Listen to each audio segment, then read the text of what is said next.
Assalamualaikum warahmatullahi wabarakatuh. Salam sehat, salam semangat. Semoga hari ini anak-anak dalam keadaan sehat walafiat dan masih tetap semangat belajarnya. Amin, amin, ya robbal alamin. Bersama dengan Ibu Tri Lestari, pada hari ini anak-anak akan mempelajari tema 3, tokoh dan penemuan, subtema 2, penemuan dan manfaatnya, untuk pembelajaran yang keempat. Pada pertemuan hari ini, anak-anak akan mempelajari muatan pelajaran bahasa Indonesia dan PPKN. Untuk muatan pelajaran bahasa Indonesia, anak-anak diharapkan dapat menjelaskan ciri-ciri kalimat efektif serta mampu menuliskan contoh kalimat efektif. Dan untuk muatan pelajaran PPKN, anak-anak diharapkan dapat menjelaskan tentang dampak dari pelaksanaan kewajiban. Siap belajar ya anak-anak? Mari kita mulai untuk muatan pelajaran bahasa Indonesia tentang ciri-ciri kalimat efektif.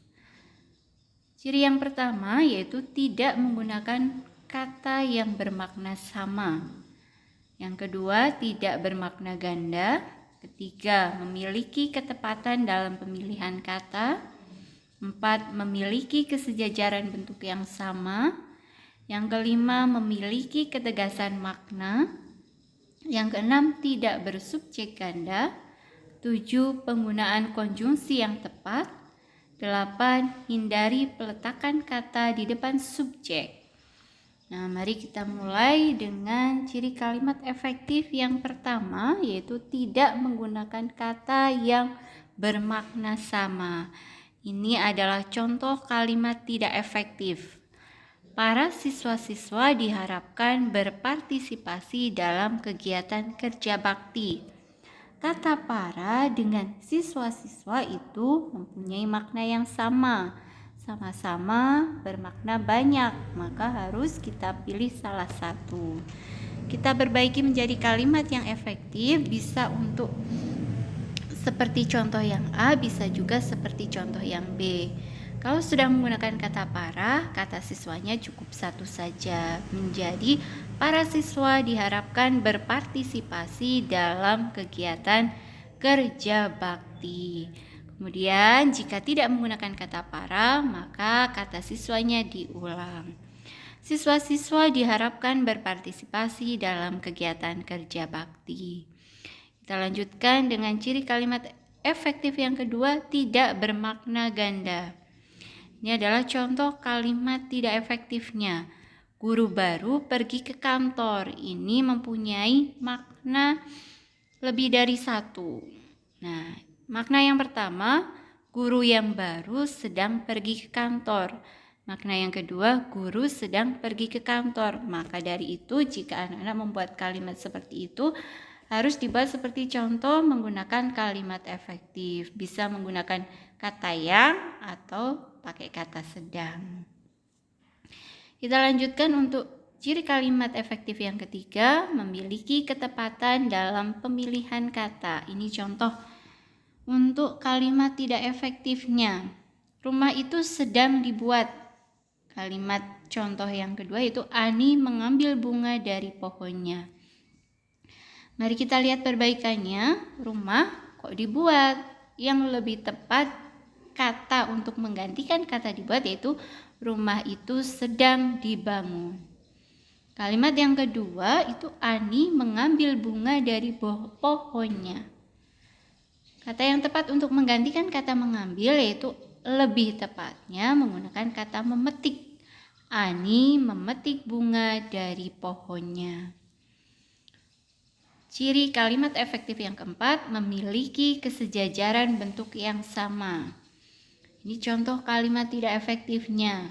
Hal yang harus diperhatikan soal sampah adalah cara memilah, memilih, dan pengolahannya. Itu semua rinciannya menggunakan awalan me, sedangkan yang terakhir itu menggunakan awalan pe. Nah, ini perbaikan yang tepat adalah kalimat efektifnya berikut ini.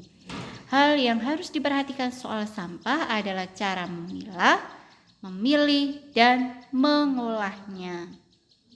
Karena rinciannya itu berawalan me, semuanya juga harus berawalan me. Itu untuk ciri memiliki kesejajaran bentuk yang sama. Ciri yang kelima, memiliki ketegasan makna. Contohnya untuk kalimat tidak efektifnya, kamu duduklah di kursi itu dan kamu makanlah dulu. Nah, ini kurang tegas maknanya. Ini perbaikan kalimat efektifnya, kata kamu itu perlu dihilangkan. Tinggal duduklah dan makanlah. Duduklah di kursi itu, makanlah dulu. Itu sudah memiliki makna yang lebih tegas. Kita lanjutkan untuk ciri yang keenam, tidak bersubjek ganda. Ini contoh kalimat tidak efektifnya. Hendri demam sehingga Hendri tidak dapat masuk sekolah. Contoh kalimat tidak efektif yang kedua yaitu Ani tidur larut malam sehingga Ani bangun kesiangan. Di kalimat pertama dan kedua tersebut itu menggunakan pengulangan subjek. Ada kata Hendri dan Hendri, kemudian ada kata Ani, kemudian diulang lagi kata Aninya. Nah, ini perbaikannya menjadi kalimat efektif. Kata Hendrinya ini cukup satu saja. Ini sudah menunjukkan orang yang sama. Hendri demam sehingga tidak dapat masuk sekolah. Itu sudah jelas maknanya. Kemudian untuk kalimat yang kedua juga sama. Kata Ani cukup satu saja subjeknya. Ani tidur larut malam sehingga bangun kesiangan. Kita lanjutkan untuk ciri kalimat efektif yang ketujuh, penggunaan konjungsi yang tepat.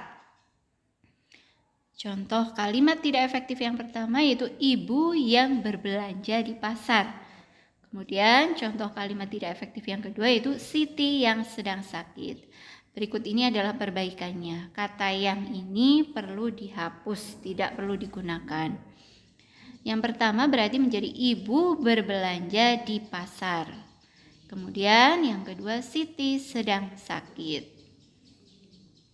Kita lanjutkan untuk ciri kalimat efektif yang ke-8. Hindari peletakan kata depan di depan subjek. Ini ada kata bagi di depan kata semua.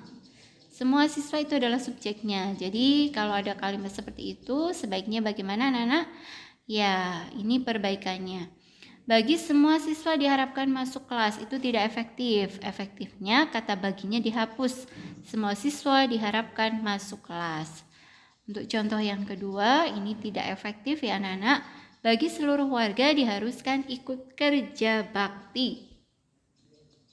Perbaikannya, kata bagi dihapus, cukup dengan langsung saja seluruh warga diharuskan ikut kerja bakti.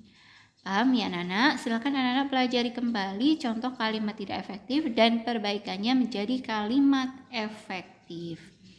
Untuk hari ini silakan anak-anak menuliskan 5 contoh kalimat tidak efektif, kemudian tuliskan perbaikannya menjadi kalimat efektif. Silahkan anak-anak tuliskan dalam tabel berikut. Ingat yang dituliskan itu selain yang sudah dicontohkan oleh Bu Tari. Anak-anak membuat kalimat sendiri, membuat kalimat tidak efektif, kemudian diperbaiki menjadi kalimat yang efektif. Paham ya anak-anak? Kita lanjutkan untuk muatan pelajaran PPKN tentang dampak dari pelaksanaan kewajiban. Kewajiban adalah sesuatu yang harus dilaksanakan atau suatu keharusan. Coba anak-anak perhatikan gambar berikut. Ini ada di buku paket tema 3 halaman 92. Gambar pertama ada seorang siswi yang sedang membuang sampah. Kemudian yang kedua ada seorang siswa yang sedang belajar. Kemudian yang ketiga ada siswa-siswi sedang bekerja sama menyelesaikan suatu gambar. Coba kita bahas satu persatu untuk gambar yang pertama. Ini coba anak-anak perhatikan kewajiban yang harus anak tersebut lakukan yaitu seharusnya membuang sampah pada tempatnya. Sekarang pertanyaannya, apakah anak tersebut sudah melakukan kewajiban tersebut? Ya, anak tersebut tidak melaksanakan kewajibannya. Mengapa anak-anak? Iya, karena siswa tersebut membuang sampah di pinggir jalan, tidak di tempat sampah. Nah, ini mari kita pelajari dampaknya, dampak bagi diri sendiri. Nah, anak tersebut menjadi anak yang tidak peduli dengan lingkungan. Jadi dia semaunya sendiri, mau buang sampah di mana saja, padahal itu tidak boleh dilakukan. Yang seharusnya dilakukan oleh anak tersebut adalah membuang sampah pada tempatnya. Kita semua harus peduli terhadap lingkungan. Nah, ini dampak bagi lingkungan. Tentunya ketika kita membuang sampah sembarangan, membuang sampah di pinggir jalan, di sekitar pohon, itu akan berdampak bagi lingkungan. Lingkungan menjadi tidak bersih dan bisa menimbulkan polusi terhadap lingkungan. Kita lanjutkan yang terakhir, dampak bagi orang lain bagaimana? Orang lain tentunya mendapatkan lingkungan yang kotor akibat kita tidak melaksanakan kewajiban. Paham ya anak-anak? Kita lanjutkan untuk gambar yang kedua. Ini ada seorang anak yang sedang menaruh kepalanya di atas meja sambil menulis. Nah, kewajiban yang seharusnya dilakukan anak tersebut apa? Iya, seharusnya belajar dengan sungguh-sungguh. Kalau dilihat dari gambar seperti itu, sepertinya anak tersebut terlihat seolah-olah sedang malas belajar. Nah, dengan melihat gambar, kita bisa menentukan bahwa anak tersebut tidak atau belum melaksanakan kewajibannya. Dampaknya apa anak-anak? Iya, dampak bagi kita apa? Bagi diri sendiri menjadi pemalas, tidak disiplin, mendapatkan nilai yang tidak maksimal. Kita lanjutkan dampak bagi orang lain. Dampak bagi orang lain berarti orang lain tentunya tidak suka dengan teman yang malas belajar. Tentunya anak-anak yang lain juga tidak suka berteman dengan orang yang suka malas belajarnya. Kita lanjutkan dengan gambar yang ketiga. Perhatikan. Apa kewajiban yang dilakukan oleh anak-anak tersebut? Ya, mereka saling bekerja sama, bersama-sama menyelesaikan tugas kelompok.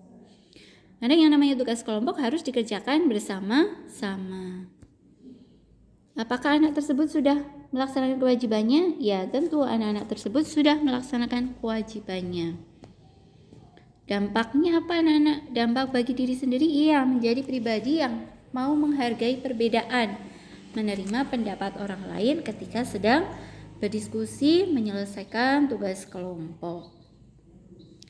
Kemudian ini dampak bagi lingkungan tidak ada. Kita lanjutkan ke dampak bagi orang lain. Orang lain tentunya menyukai kita, orang yang mau bekerja sama, mau menghargai perbedaan, mau menerima pendapat dari orang lain. Paham ya? Silakan anak-anak belajar kembali tentang kewajiban dan dampaknya bagi diri sendiri, bagi orang lain, maupun bagi lingkungan kita. Demikian materi yang bisa Bu Guru sampaikan hari ini. Selamat belajar, semangat terus belajarnya. Sukses untuk kalian semua. Terima kasih. Wassalamualaikum warahmatullahi wabarakatuh.